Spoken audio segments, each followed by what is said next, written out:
Did you know that you can actually shuttle glucose from the bloodstream into muscle even without having insulin present? This is called non-insulin induced GLUT4 translocation. And what it basically means is that, let's say you're having a fasted workout, even if you don't have any insulin present, which is what will usually go up when you've eaten, you can still actually get the glucose from the bloodstream into the working muscle, and amino acids as well, for that note, without even needing insulin to be present. I think this is really, really interesting, and it can explain why people are able to train quite well in a fasted state.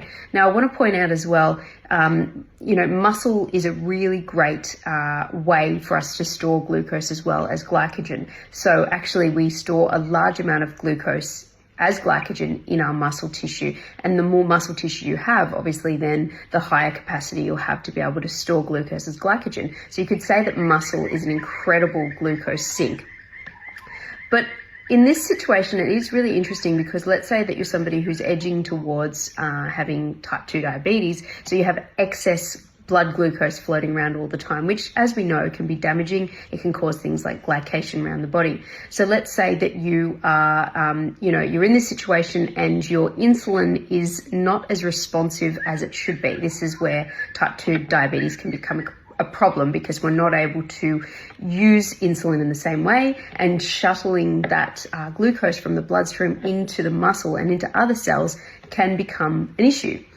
But what if you're somebody who is in that situation and they utilize some training and building of muscle?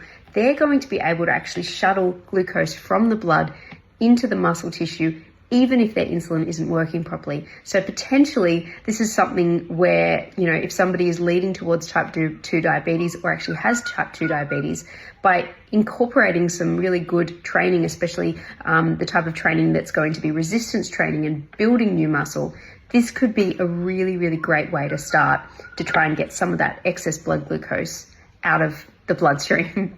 This is really interesting as well when it comes to people who are just average and actually feel like they work better without eating prior to training.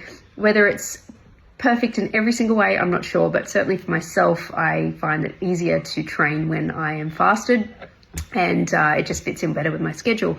But what's really cool about this non-insulin induced GLUT4 translocation is that it's going to allow more blood glucose into the muscle to help it have more energy to work and to build, but also it helps to get more of those amino acids that we use to make proteins that could be floating around in the bloodstream, and shuttles them also into the working muscle. What does that mean? Well, then when you finish the workout, you're going to be shuttling more of these amino acids in and have more capacity to actually build muscle. So anyway, I think this is really fascinating, and if you have any questions, let me know.